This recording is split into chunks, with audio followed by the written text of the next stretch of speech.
की, स्वतंत्र वीर सावरकर की, जय श्री राम, जय श्री राम, जय भवानी, जय शिवाजी.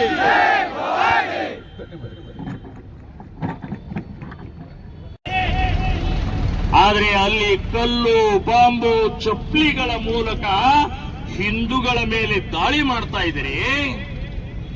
ಹುಷಾರ್, ಇನ್ನು ಮುಂದಿನ ದಿನಗಳಲ್ಲಿ ಈ ಬಾಗಲಕೋಟೆದ್ದೇ ಕೊನೆ. ಮದ್ದೂರಿನ ಗಣಪತಿಯ ಮೇಲೆ ಎಸೆದಂತ ಕಲ್ಲು ಕೊನೆಯದಾಗಬೇಕು. ಇನ್ನು ಮುಂದಿನ ದಿನಗಳಲ್ಲಿ ನೀವು ಇದೇ ಪ್ರವೃತ್ತಿಯನ್ನು, ಇದೇ ಮಾನಸಿಕತೆಯನ್ನು, ಇದೇ ದೇಶದ್ರೋಹಿಯನ್ನ ಮಾಡಿದ್ರೆ ಮಸೀದಿ ಹೊಕ್ಕು ಹೊಡಿಬೇಕಾಗತ್ತೆ ಅಂತನ್ನುವಂತದ್ದು ಎಚ್ಚರಿಕೆಯನ್ನು ಕೊಡ್ತೇವೆ ನಾವು. ನಮಗೂ ಕೈಗಳಿದ್ದಾವೆ, ನಮಗೂ ಕಲ್ಲು ಸಿಗುತ್ತಾವೆ, ನಮ್ಮ ಮನೆಗಳಲ್ಲೂ ತಲವಾರಿದ್ದಾವೆ. ಇಡೀ ಹಿಂದೂ ಸಮಾಜ ಎದ್ರೆ ಏನಾಗ್ಬೋದು?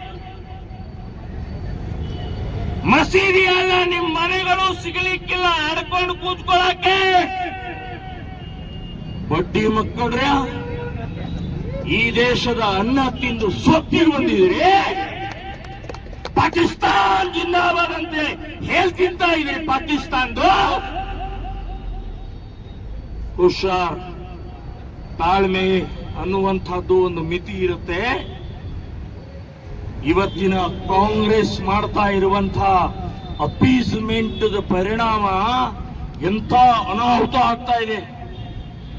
ಆರೋಗ್ಯ ಇಲಾಖೆ, health department Urdu invitation print ಮಾಡ್ತಾರೆ. ಯಾಕೆ? ಸಿದ್ದರಾಮುಲ್ಲಾ ಖಾನ್ ಅವರೇ, ದಿನೇಶ್ ಗುಂಡೂರಾವ್ ಅಲ್ಲ ನೀವು. ನಿಮ್ಮ ಮನೆಯೊಳಗೆ ನಿಮ್ಮ ಪತ್ನಿ ಅರ್ಧ ಏನಿದ್ದಾರೆ, ಈಗಾಗಲೇ ಯತ್ನಾಳ್ ಅವರು ಹೇಳಿದ್ದಾರೆ, ಅರ್ಧ ಪಾಕಿಸ್ತಾನ್ ನಿಮ್ಮ ಮನೆಯಾಗ ಇದೆ ಅಂತ ಹೇಳಿದ್ದಾರೆ. ಸೊ ನಿಮ್ಮ ಹೆಂಡತಿ ಸಲುವಾಗಿ ಹೆಲ್ತ್ ಮಿನಿಸ್ಟರ್ ಆದಂತವ್ರು ನೀವು ಆ ಉರ್ದು ಪ್ರಿಂಟ್ ಮಾಡ್ತೀವಿ. ಯಾರಿಗೆ? ಈ ದೇಶದಲ್ಲಿ ಮುಸ್ಲಿಮರಿಗೆ ಕನ್ನಡ ಬರೋದಿಲ್ಲ. ಹಾಗಾದ್ರೆ ಕನ್ನಡ ಬರದೇ ಇದ್ರೆ ಕರ್ನಾಟಕದಿಂದ ಒತ್ತು ಓಡಿಸ್ರಿ ಅವ್ರನ್ನ. ಸೊ ಏನೇನು ಆಗ್ತಾ ಇದೆ ಇದನ್ನು ಗಮನಿಸಿ ಹಿಂದೂ ಸಮಾಜ ಜಾಗೃತಿ ಆಗಬೇಕಾಗಿದೆ ಅಂತನ್ನುವಂಥದ್ದು ತಮ್ಮಲ್ಲಿ ವಿನಂತಿಯನ್ನ ಮಾಡಿಕೊಂಡು, ಛತ್ರಪತಿ ಶಿವಾಜಿ ನಾವು ಇವತ್ತೇನಾದ್ರೂ ಜೀವಂತ ಇದ್ರೆ, ಇವತ್ತು ಭಗವಾ ಬಾವುಟ ಹಿಡಿದಿದ್ರೆ, ಕೇಸರಿ ಶಾಲ್ ಹಾಕೊಂಡಿದ್ರೆ, ಮಠ ಮಂದಿರಗಳು ಇದ್ರೆ, ಅದು ಛತ್ರಪತಿ ಶಿವಾಜಿಯ ಮಹಾರಾಜರ ಹೋರಾಟದಿಂದ, ತ್ಯಾಗದಿಂದ, ಬಲಿದಾನದಿಂದ. ಅಂಥವರಿಗೆ ಅವಮಾನ ಆದಾಗ ಹಿಂದೂ ಸಮಾಜ ಸಿಡಿದೇಳಬೇಕು. ಇವತ್ತು ಬಾಗಲಕೋಟ್ನಲ್ಲಿ ಪ್ರತಿಭಟನೆಗೆ ಅವಕಾಶ ಕೊಟ್ಟಿಲ್ಲ. ನನಗೆ 1 ತಿಂಗಳ ಬ್ಯಾನ್ ಮಾಡಿದ್ದಾರೆ.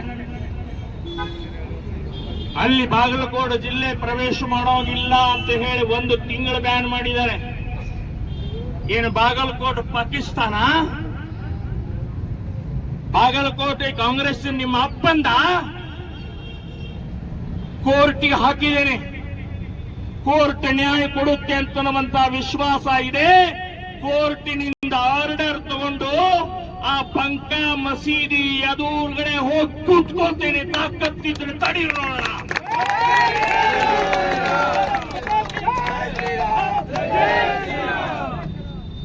ಆ ಬಾಗಲಕೋಟಿನ ಇವತ್ತು ಹಿಂದೂ ಸಮಾಜ ಯಾವ ರೀತಿಯಾಗಿ ಅಂತ ಕೇಳಿದ್ರೆ, ಗಣಪತಿಯ ಮೆರವಣಿಗೆ ಹೊಂಟ್ರ, ಶಿವಾಜಿ ಮಹಾರಾಜರ ಮೆರವಣಿಗೆಯನ್ನು ಹೊಂಟ್ರ, ಯಾವುದಾದ್ರೂ ಒಂದು ಕಟ್ಟಡದ ಮೇಲೆ ನಿಂತುಕೊಂಡು ಕಲ್ಲನ್ನ ಎಸಿತಾರೆ, ಚಪ್ಪಲನ್ನ ಎಸಿತಾರೆ, ನಿಮ್ಗೆ ನಾಚಿಕೆ ಆಗೋದಿಲ್ಲ ಅಂತ ಕೇಳಬೇಕಾಗಿರ್ತಕ್ಕಂಥ.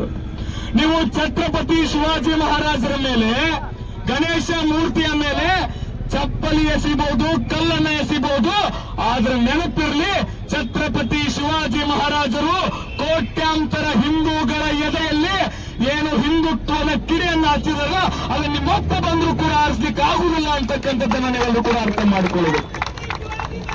ಯಾವ ರೀತಿ ಅಂತ ಕೇಳಿದ್ರ ನಾವು ಅಂತ ಕೇಳಿದ್ರ ನಿರಂತರವಾಗಿ ಹಿಂದೂಗಳ ಮೇಲೆ ಹಿಂದೂಗಳ ಭಾವನೆಯ ಮೇಲೆ ಧಕ್ಕೆಯನ್ನ ಮಾಡ್ತಾ ಇದ್ದಾರೆ.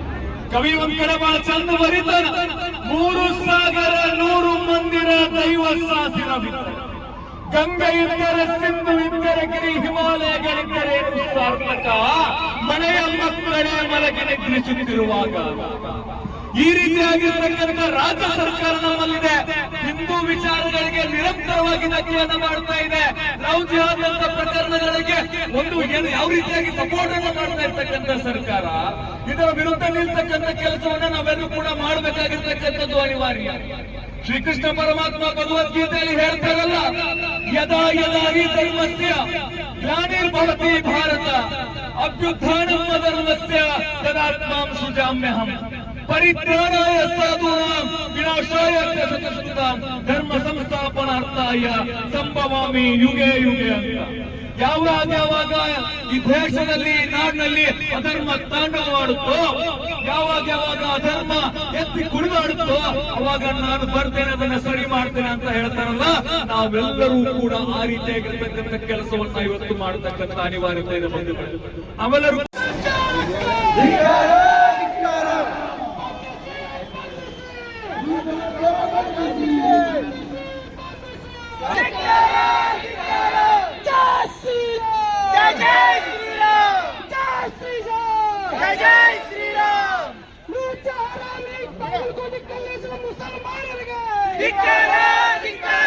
ಬಾಗಲಕೋಟೆ ಮುಸ್ಲಿಂ ತುಷ್ಟೀಕರಣ ಕಾಂಗ್ರೆಸ್ ಸರ್ಕಾರ